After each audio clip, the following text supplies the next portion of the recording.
गुरु साहब की अपार कृपा है। ये तो जो संगत जिसने आज अमृत वेला किया है, जो अमृत वेले संगत यहाँ पहुँची है, आज के दिन देर से पहुँची है तो भी चलेगा, वैसा नहीं चलता, लेकिन आज चलो जो देर से भी पहुँची है उनके लिए भी गुरु साहब फरमा रहे हैं, हरि प्रभु अपने भक्तों को सब कुछ देता है। आप देखो, आपने सुना होगा कि पहले जमाने में क्या होता था कि राजा का जन्मदिन आया तो राजा बोलता था कि पूरे शहर में मिठाई बांटो, पूरे शहर में मिठाई बांटो। एक छोटी गुड़िया को मिठाई मिली तो उसने राजा को बोला, राजा आप मिठाई क्यों बांट रहे हो? तो उसने बोला, आज मेरा जन्मदिन है। तो बोला, आज आपका जन्मदिन है तो आप सबको खुश करना चाहते हो? बोले, बहुत खुश करना चाहते हो। तो उस गुड़िया ने बोला, राजा मेरे पापा जेल में हैं, उनको निकाल दो, खुश हो जाएंगे। तो राजा को बहुत जोश आया। राजा ने बोला, जितने अपराधी जेल में बंद हैं सबको खोलो, सबको बाहर निकाल दो। जबकि ऐसा होता नहीं है, क्योंकि सब अपराधियों के अपने अपने अपराध होते हैं। किसी का बड़ा अपराध होता है, किसी का छोटा अपराध होता है, किसी को 6 महीने की जेल होती है, किसी को साल की जेल होती है, किसी को उम्र कैद रहती है।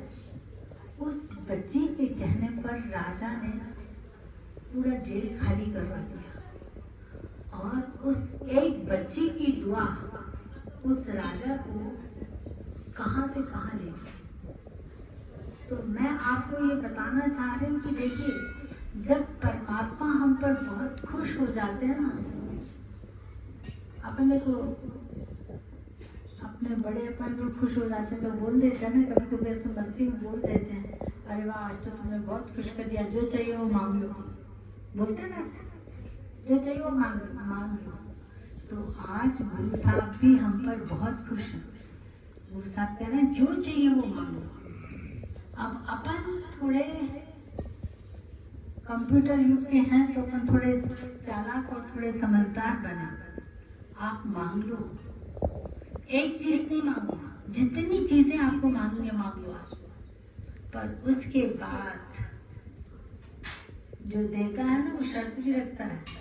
तो गुरु साहब ये शर्त रख रहे हैं कि भाई तुमको जो चाहिए मेरे से मांग लो। और वाकई में आपको ईमानदारी के साथ ये बात बोल रही हूँ, आपको जो जो चीजें चाहिए ना वो एक कागज पर लिख लो, लिख लो, मेरे को ये चाहिए, मेरे को ये चाहिए, मेरे को ये चाहिए, मेरे मायके में ये चाहिए, मेरे ससुराल को चाहिए, मेरे दोस्त को ये चाहिए, मेरे इसको जो चाहिए आप लिख लो। और उसके बाद परमात्मा का कहना मान लो। कैसा कहना? आज इतवार है, आज चौपहरा होने वाला है, चौपहरे में अपन को 4 घंटे तो बैठना पड़ते हैं। अब परमात्मा अपन को इतना कुछ दे रहा है तो अपन 4 घंटे नहीं बैठेंगे, बिल्कुल बैठेंगे। तो आज आप परमात्मा को, जो परमात्मा मैंने जो लिस्ट बनाई है वो आपके कहे अनुसार पूरी करनी है। और उसके बदले में मैंने आपका पूरा चौपहरा साहब किया है, पहले जपजी साहब से लेकर आप करके देखो। मैंने किताबों में पढ़ा है ये कि भगवान अपने भक्तों की बात काटते नहीं है। अब अपन उसे उतने ऊंचे भगत तो नहीं है, उतने ऊंचे भगत नहीं है। भक्तों की लाइन में एकदम लास्ट में है, लेकिन लाइन में तो है। भक्तों की लाइन में एकदम लास्ट में, लेकिन भगत तो है। हम उस कैटेगरी में आ जाएंगे कि भगवान को हमारी बात काटनी नहीं पड़ेगी, वो हमारी बात काटेगा ही नहीं। तो आज आप ये करके देखो, और आज आपने अगर ये करके देखा और आपके काम होने लगे तो मैं आपको बता रही हूँ कि ताउम्र आपका भगवान में विश्वास बन जाएगा। और ये विश्वास अपन को ऐसे नहीं मिलता है। भगवान का विश्वास बहुत कम लोगों को मिलता है। उन लोगों को मिलता है जिन पर परमात्मा की कृपा दृष्टि होती है, वरना सारे लोग तो कल युग में तो सारे लोग हर चीज को पैसे से तोड़ते हैं, हर चीज को पैसे से तोड़ते हैं। लेकिन भक्ति उनकी होती है जिन पर परमात्मा कृपा करते हैं। तो देखिए, परमात्मा ने कृपा करके फिर आज जो भोग साहब था, जो भोग साहब में शामिल हुए, जिन लोगों ने पाठ पढ़ा है, जिन लोगों ने जपजी साहब का पाठ भी पढ़ा है, सुखमनी साहब का पाठ पढ़ा है, गुरु साहब का पाठ पढ़ा है, और इन 4 दिनों में भूले भटके वो यहाँ पर मत्था टेकने आ गए हैं, उनके लिए गुरु साहब ने बताया है कि संतों का संबंध विशेष लोगों से होता है, मतलब वो लोग विशेष हैं।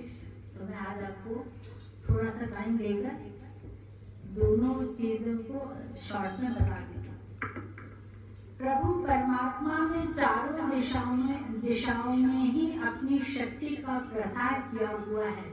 आज की स्थिति है, जैसे अपन सेंट लगाते हैं तो चारों तरफ खुशबू फैल जाती है ना। आज के दिन परमात्मा ने चारों दिशाओं में अपनी शक्ति का प्रसार किया हुआ है और मेरे सर पर अपना हाथ रखा हुआ है। मेरे सर पर मतलब हर भगत ये कहेगा मेरे सर पे, हर भगत कहेगा मेरे सर पे परमात्मा ने हाथ रखा हुआ है। अपनी कृपा रूपी आंख से देखकर उसने दास के दुखों को दूर कर दिया है। भाई, जिस पर प्यार आता है, आप अगर उसको बुखार हो और आप उसको प्यार करो तो बुखार कर जाता है।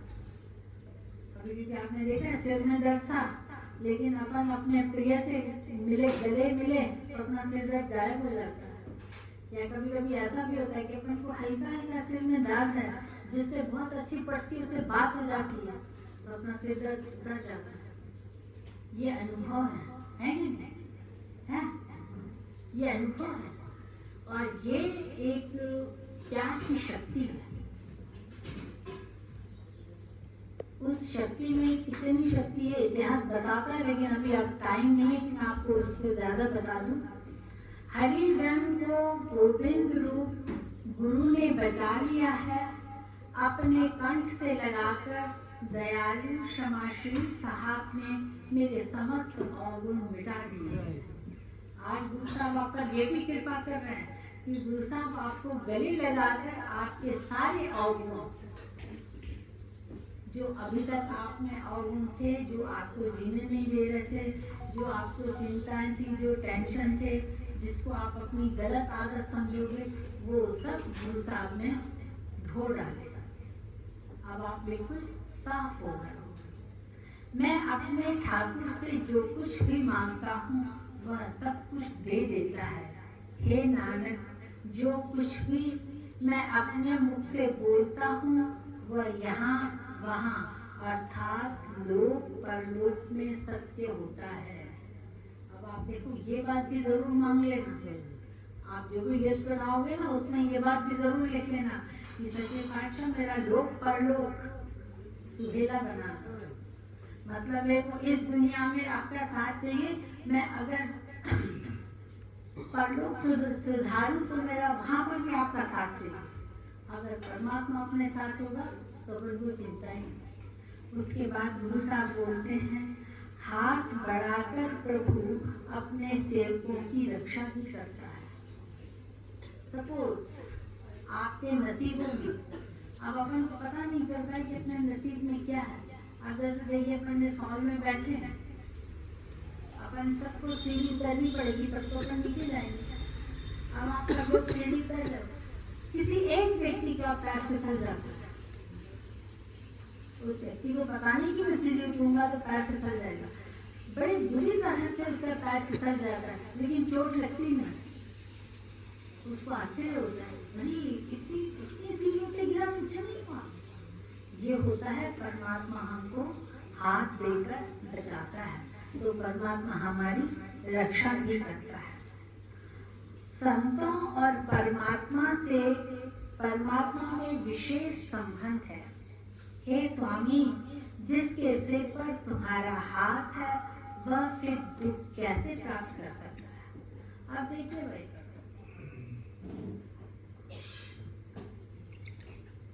आशीर्वाद के लिए हाथ बढ़ रहा है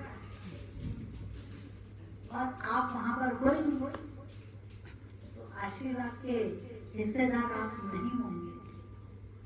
अगर आशीर्वाद के लिए परमात्मा का हाथ बढ़ रहा है और आपने भी बड़ी श्रद्धा से अपना सिर झुका दिया और उन्होंने आपके सिर पर हाथ रख दिया, आप देखिए कभी किसी महापुरुष से अपनी मुलाकात होती है, अपना मन कहता है कि एक बार सिर पर हाथ रख दें, अपन उनके सामने झुकते हैं, एक बार सिर पर हाथ रख दें। अगर उन्होंने हाथ रख दिया तो आपका मन कितना खुश होता है, आपको लगता है अरे वाह आज तो दिन बहुत अच्छा गया, संत महापुरुषों के आशीर्वाद मिले। तो गुरु साहब कह रहे हैं कि अगर आपका हाथ मेरे सिर पर है तो मेरे को दुख कैसा होगा, कोई दुख नहीं होगा। जो जीव माया के नशे में मस्त हैं वह तुम्हारे नाम के बोल को नहीं जानते और न ही उन्हें मृत्यु याद है। पता है परमात्मा जब हमसे नाराज होते हैं तो वो हमको बहुत पैसा दे देते हैं। अब आप बोले कि उल्टी आप बोल रहे, भगवान जब हमसे बहुत नाराज होते हैं ना तो हमको बहुत पैसा दे देते हैं। जैसे देखो माँ जब बहुत व्यस्त रहती है, बहुत काम रहता है माँ को, तो बच्चों को खिलौने दे देती है ना, तुम खिलौनों से खेलते रहो, मैं अपना काम कर रहा हूँ। बाकी हर माँ ऐसे करती है। तो भगवान कैसे करता है कि तुम कलयुग में व्यस्त हो, इसलिए तुमको माया दे देता हूँ, तुम मेरा नाम मत जपना क्योंकि तुम्हारे कर्मों में मेरा प्यार नहीं है, इसलिए तुम खिलौनों से खेलते रहो। कौन से खिलौने? पैसा। पैसे से आप देखो, पैसा आता तो रात को नींद भी नहीं आती है। किसी ने बोल दिया कि रात को 3 बजे मैं तुमको 10 लाख दूंगा, तो सारी रात नींद नहीं आएगी, 10 लाख मिलेंगे। अगर नींद आ जाएगी तो 10 लाख मेरे छूट जाएंगे। ये पैसों का खेल है। तो परमात्मा अगर बहुत पैसा आ जाए ना तो एक काम जरूर करना। मैं तो कह रही हूँ अगर आप पास बहुत पैसा नहीं आए तो भी आप ये काम करो। वो काम ये है कि आप अपनी कमाई का 10वां हिस्सा गुरु के नाम से जरूर निकाला करो। क्योंकि देखो जो जिसके हिस्से में पैसा आता है ना वो अपना घाटा कभी नहीं कर पाता है। परमात्मा आपकी कमाई बहुत ज्यादा करेगा, क्योंकि आपकी कमाई ज्यादा होगी तो गुरु साहब के नाम से भी तो 10 ज्यादा निकलेगा ना। भाई आपकी करोड़ कमाई है तो 1 लाख मिलेगा ना, आपकी 1 लाख कमाई तो 10,000 मिलेंगे, आपकी 10,000 कमाई तो 1,000 मिलेगा। तो वो भी इतना चालाक है कि वो आपको बहुत बहुत कमाई देता है ताकि 10 ज्यादा निकले। इसलिए आप इस बात का भी ध्यान रखें कि हमको परमात्मा इन खिलौनों में व्यस्त ना कर दे। अगर भगवान पैसा दे रहे हैं बहुत अच्छी बात है, तो उसको आप 10 भी निकालो और अच्छे कामों में यूज करो। हे मेरे राम राजा, तुम संतों के हो और संत तुम्हारे हैं। तुम्हारे सेवक को कोई भी डर नहीं है, यम भी उसके निकट नहीं आते। ये बात पक्का है भाई। अगर आपको कभी मौत से डर लगे, आपका एक्सीडेंट हो जाए और आपको डॉक्टर बोले खतरनाक एक्सीडेंट हो गया, आप अपने कान के पास सुखमनी साहब लगा देना, यम के रूप नहीं आ सकते। आपके किसी रिश्तेदार को डॉक्टर ने आईसीयू में एडमिट कर दिया और आपको लग रहा है उसको बचाना है, तो आप उसके कान के आगे सुखमनी साहब लगा दो। यम के दूत तब तक नहीं आएंगे जब तक सुखमनी साहब चले। अब आगे जो गुरु साहब लगाएंगे। हे स्वामी, जो तुम्हारे प्रेम रंग में अनुरूप हैं, उनके जन्म मरण का दुख नष्ट हो गया है। तुम्हारे बख्शीश को कोई भी नहीं मिटा सकता। सतगुरु ने उन्हें यही दिलासा दिया है।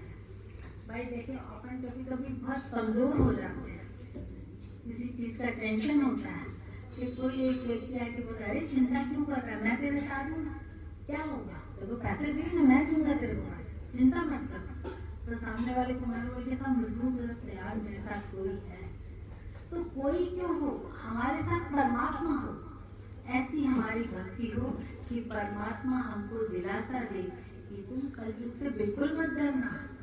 और गुरु नानक साहब ने पता कलयुग से वादा किया है, कलयुग में गुरु नानक से वह वादा किया है कि आप कलयुग में मेरे को राज करने देना। तो गुरु नानक साहब ने बोला तुम बहुत भरपूर राज करो, एक शब्द मेरे बच्चों को हाथ नहीं लगा। तो कलयुग को लगा रे एक इंसान के कितने बच्चे, 10, 15, 20, 25 और तो एकदम कलयुग में बोला हाँ बिल्कुल आपके बच्चों को तो मैं सर आंखों पर बिठा के पालूंगा। तो फिर गुरु नानक साहब ने आशीर्वाद दिया कि तुम बहुत राज करो। वो दिख रहा है कलयुग बहुत राज कर रहा है, और जो गुरु नानक साहब के बच्चे हैं उनको वो हाथ नहीं लगा रहा। अच्छा, उसने ये भी पूछ लिया, बोला साहब ये तो बताओ कलयुग में मैं कैसे पहचानूंगा कि ये आपका बच्चा है या आपका बच्चा नहीं है, कैसे पहचानूंगा? तो गुरु साहब ने उनकी निशानी बताई, बोला मेरा बच्चा जो होगा ना वो अमृत वेले उठकर नहाएगा।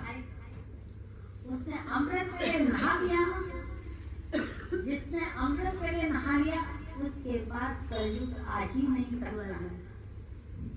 सबने देखा ना बिल्ली को खुशबू आ जाती है तो वो वहां पहुंच जाती है, वो सूंघ के कुत्ता सूंघ के पहुंचता है।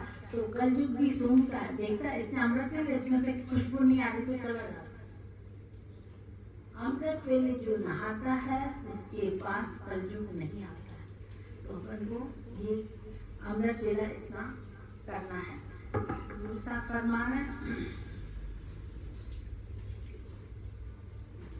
हे प्रभु जो नाम का ध्यान करते हैं और आठों पहरी तुम्हारी आराधना करते हैं वो सुख रूपी फल प्राप्त करते हैं।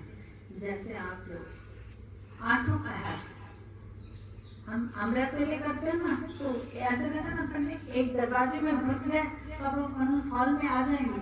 अमृत वेला वो दरवाजा है, अगर आप अमृत वेले उठ गए तो आठों पहर आपके सफल हो जाएंगे। अब आठों पहर आप आराधना कर रहे हो तो आपको फल मिलेगा ही मिलेगा।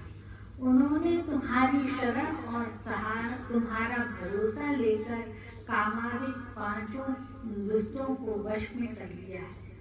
हे प्रभु मैं ब्रह्म ज्ञान ध्यान और शुभ कर्मों को नहीं जानता हूँ। अब देखो भगत कितना सियाना बन रहा है। गुरु साहब ने बोला कि जो अमृत वेले उठ के नहाएगा उसको मैं अपना बनाऊंगा। तो इसको बोले कि मैं नहीं जानता हूँ, मेरे को नहीं पता है कि ब्रह्म मुहूर्त क्या होता है, ब्रह्म ज्ञान क्या होता है, शुभ कर्म भी वैसे होते हैं कि नहीं होते, मुझे पता ही नहीं कि शुभ कर्म क्या होते हैं। शुभ कर्मों को नहीं जानता, ना ही तुम्हारी कदर को जानता। हमको गुरु नानक साहब की जो कदर करनी चाहिए वो भी पता नहीं है। जैसे देखो मिनिस्टर आपके घर में है तो उसकी कदर अपन को नहीं मालूम, बाहर वाले लोगों से पता चलता है हमारे पापा की क्या कदर है। तो वैसे ही हमको गुरु नानक साहब की कदर नहीं मालूम। सबसे महान मेरा सतगुरु बाबा नानक है, जिसने कलयुग में मेरी लाज रखी। कलयुग में लाज रखना बहुत बहुत बहुत बड़ा काम है। कलयुग पता है कभी कभी ऐसे कर देता है। क्या हुआ, एक माता अपने छोटे बच्चे को हमेशा गोद में लेके घूमती थी, हमेशा उसको पैदा करने ही नहीं देती थी, और वो माँ थी उनकी सौतेली माँ। तो सब लोग बोलते थे कि तुम सौतेली माँ होकर इसको गोदी में से उतारते नहीं हो। तो पता उस माँ ने जवाब क्या दिया? उस माँ ने जवाब दिया मैं इसको इसलिए गोदी में से नहीं उतारती हूँ कि ये अपाहिज बन जाए, इसको चलना आई नहीं, क्योंकि वो सौतेली माँ थी। देखो कहाँ से कहाँ ले गई। बोल रही है मैं इसको गोदी में से इसलिए नहीं उतारती हूँ, इसको चलना आए ही नहीं, आगे बड़ा होकर अपाहिज बने। तो कलयुग भी ये चाहता है मैं आपको बहुत सारे सुख दूँ, बहुत सारे सुख दूँ, जैसे आपको गुरु नानक साहब का प्यार ना मिले। गुरु नानक साहब आपके सर पर हाथ ना रखे, इसलिए वो अपन को सब देखो एसी रूम में आप बैठ जाओ, क्या आनंद आता है, अच्छी अच्छी चीजें खाओ, क्या मजा आता है, खूब दूर दूर तक घूमने जाओ, एरोप्लेन में घूमने जाओ, क्या मजा आता है। ये सब कलयुग करवाता है कि मैं तुमसे ये सब कर रहा हूँ और तुम भक्ति करना भूल जाओ। लेकिन आप भी सयाने बनना, ये सब सुख ले लेकर भी भक्ति करना। ये सब कलयुग के सारे सुख ले लेंगे लेकिन भक्ति करेंगे। कलयुग पता आपको टेस्ट देता है, आपको बहुत सारे सुख देता है, फिर अमृत वेले कलयुग कमजोर पड़ जाता है और अमृत वेले अगर आप उठ गए ना तो वो हार जाता है। आपका अमृत वेला देख के वो हार जाता है तो वापस चला जाता है। फिर वो लालच में आपको बहुत सुख देता है, बहुत सुख देता है, आज बहुत सुख दूंगा, फिर आपने अगर अमृत वेले उठ गए फिर वो कमजोर पड़ जाएगा। तो ये युक्ति अपन को मालूम होनी चाहिए कि अपने दुखों को, अपने कष्टों को, अपने टेंशनों को अगर दूर करना है तो अमृत वेला संभालना बहुत जरूरी है। आज गुरु साहब की कृपा है तो मैं आप लोगों से विनती करूंगी कि आप लोग भी सयाने बने, गुरु साहब का कहना कैश करवाएं, आज चौपाले में जरूर आए। और एक नहीं, पहला जल्दी से आप शुरू होगा एग्जैक्ट 12 बजे, उसमें आपको पहुंचना है। क्योंकि गुरु साहब आपके इतने सारे काम करेंगे तो आप गुरु साहब को 4 घंटे नहीं देते। आज देखकर तो देखो, और गुरु साहब ने जो अपन को आज वचन साहब ने बताया है उसको भी अपन आजमा के तो देखें, गुरु साहब जो बोलते हैं वो करते हैं कि नहीं करते। आज अपन गुरु साहब की टेस्ट ले रहे हैं, उस टेस्ट में गुरु साहब पास हो रहे हैं कि हम पास हो रहे हैं वो बाद में पता चले। तो मेरी आप लोगों से विनती है कि थोड़े वक्त के हिसाब से सयाने बन जाओ, भक्ति पर ज्यादा ध्यान दो।